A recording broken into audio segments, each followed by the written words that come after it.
Subscribe कीजिए हमारे educational channel को और बेल आइकन दबाइए सबसे पहले वीडियो पाने के लिए।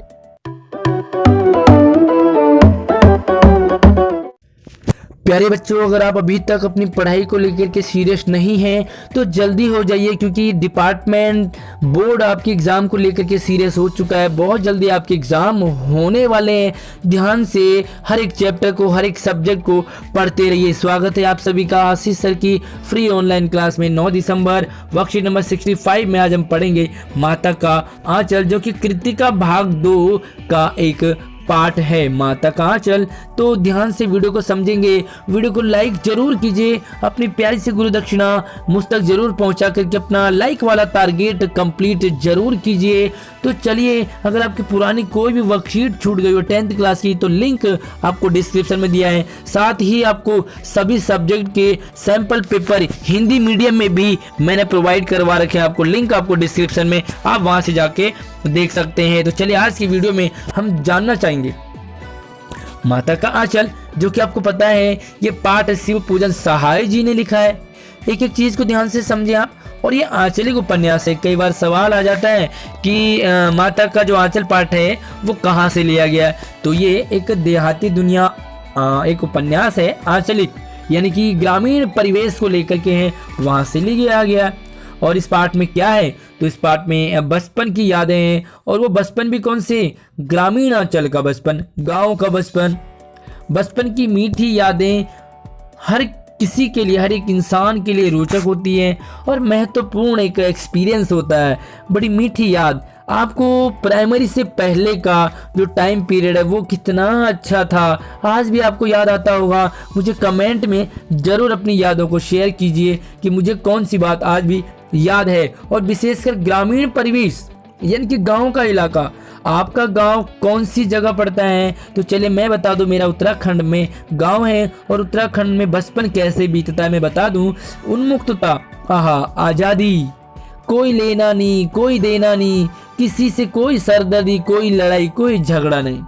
इतना खुलापन, इतनी आज़ादी। वहाँ जाओ, इधर घूमो। यहाँ पर शहरों में आप देख रहे होंगे कोरोना ने आजकल लोगों को बंदी बना के रख दिया, लेकिन ज़रूरी भी है क्योंकि सुरक्षा ही बचाव है। और यहाँ पर जितना हम दूरियां बनाए रखेंगे, लेकिन हमारे गांव में कोरोना बिल्कुल दूर दूर तक भी नहीं नजर आता, क्योंकि वहाँ पर खुले खुले सारे घर होते हैं। और कौन सा रीजन लगता है कि गांव में कोरोना आखिर कम क्यों है, मुझे कमेंट में आप जरूर बताएंगे। शहरी परिवेश में इतना खुलापन, इतनी आज़ादी नहीं मिलती है ना। तो देखो, पाठ में ग्रामीण परिवेश का वर्णन है। गांव में बच्चों का लालन पालन कैसे होता है, गांव में बच्चों के खेलकूद कौन से होते हैं, और गांव के बच्चों की शरारतें। बहुत ही सुंदर रहा। ऐसे लगता है कि वो शरारतें, काश मैं अपना उत्तराखंड लौट जाऊं और जब मैं ये वाला पाठ पढ़ाता हूं तो मैं अपने बचपन में पहुंच जाता हूं। तो आपको भी अपना बचपन जरूर याद आ रहा होगा। तो यहाँ पर देखो, लेखक अपने पिताजी के साथ गंगा में गए थे, है ना। तो क्यों गए गंगा में, मुझे कमेंट करके जरूर बताएं। हंसते हंसते वापस आते हैं और वो फिर चौके पर खाने पिताजी के साथ ही बैठ जाते हैं। अब पिताजी अपने ही हाथ से, हमें एक कटोरा है और उसमें गौरस यानी कि दूध से बनी चीजें और चावल यानी कि दूध, दही, घी, मक्खन सब सान करके मिलाते और हमें खिलाते। और हम थोड़ा सा ही खाने के बाद क्या हो जाते, अफर जाते। यानी कि आपने छोटे बच्चे देखा होगा, वो थोड़ा सा खाते हैं और वो कहते हैं बस हो गया, यानी कि कम खाते हैं। ऐसे में बाबूजी से कहने लगती, माँ जिद करती थोड़ा और खिलाओ, और बाबूजी से कहती आप तो बस 4-4 दाने खिलाए जा रहे हो बच्चे को, है ना। तो बच्चे को लगता है कि मैंने तो खा लिया। और वो आगे कहती है कि आप खिलाने का ढंग ही नहीं जानते हो, थोड़ा थोड़ा खिला दिया। और बच्चे को लगता है कि मैंने तो बहुत खा लिया।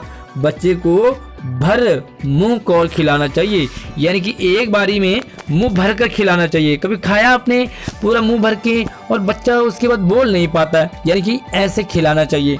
और आगे कहती है कि जब खाएगा बड़े बड़े कौर तब पाएगा दुनिया में ठौर, यानी कि जब बच्चा बड़े बड़े कौर खाएगा, यानी कि अच्छे से खाएगा, जब बच्चा प्रॉपर डाइट लेगा तो वो फिर दुनिया में ठौर, ठौर यानी कि जगह, एक वैल्यू बनेगी और दिखेगा, हेल्दी रहेगा, है ना। तो यहाँ पर माँ यही कहना चाहती है। आगे कहते हैं, देखिए मैं खिलाती हूँ, तो कैसे खिलाती है, वो कहती है कि मर्दुए क्या जाने बच्चों को कैसे खिलाना चाहिए।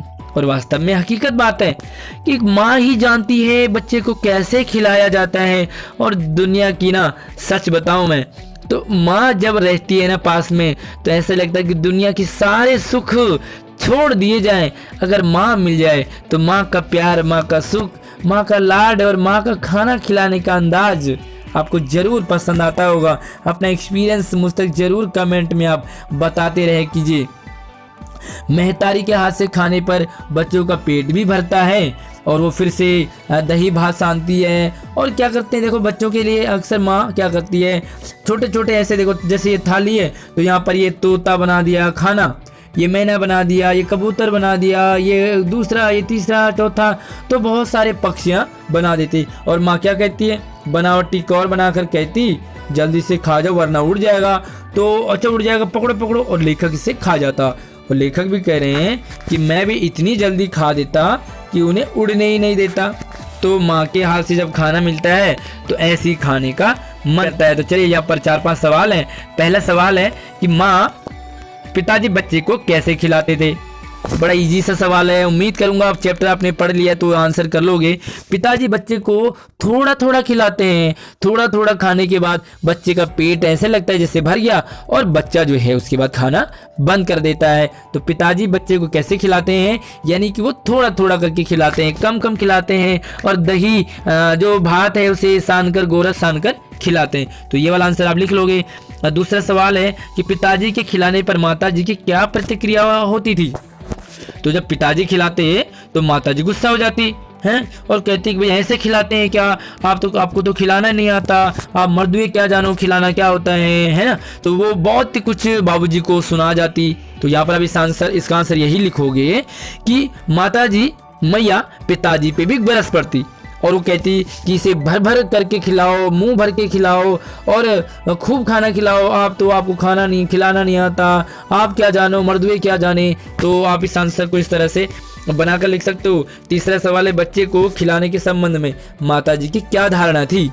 तो माताजी की धारणा थी कि जब खाएगा बड़े बड़े कौर तब पाएगा दुनिया में ठौर। यानी माताजी कहती थी कि बच्चे को भर भर कर खिलाना चाहिए और उसे इतना खिलाओ कि वो हेल्दी रहे और उसकी वैल्यू रहे, है ना।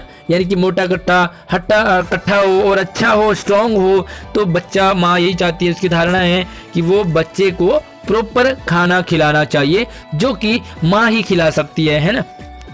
और चौथा सवाल है कि माताजी बच्चे को कैसे खाना खिलाती थी और वो पिताजी के तरीके से कैसे भिन्न था। तो देखो माँ का तरीका, तो देखो माँ नहीं कहेंगे उसे, नहीं तो, है ना। माँ का तरीका तो हर कुछ ही अलग होता है।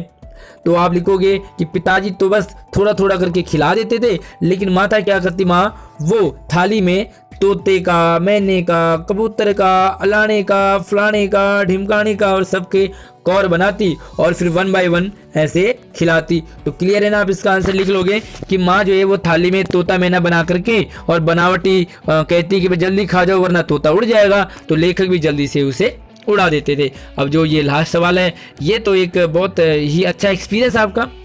आप बचपन में खाना खाने के लिए किस घटना को लिखेंगे कि आपको आपकी मम्मी, आपके पापा कैसे खाना खिलाते थे। चाहे तो आपकी बड़ी दीदी खिलाती रही हो, आपका बड़ा भाई खिलाता रहा हो, तो कौन आपको खाना खिलाता था और उनका क्या अंदाज होता था। कोई घटना आप अपना ज़रूर शेयर कीजिए और मुझे बताएं आप कमेंट में कि आप बचपन में किसके साथ खाना पसंद करते थे, माँ के साथ, पिताजी के साथ, भाई या बहन के साथ, आपने किसके साथ खाना खाया। वीडियो को लाइक कीजिए, अपने दोस्तों को जरूर शेयर कीजिए और कोई भी डाउट रहे तो मुझे कमेंट जरूर कीजिए। धन्यवाद।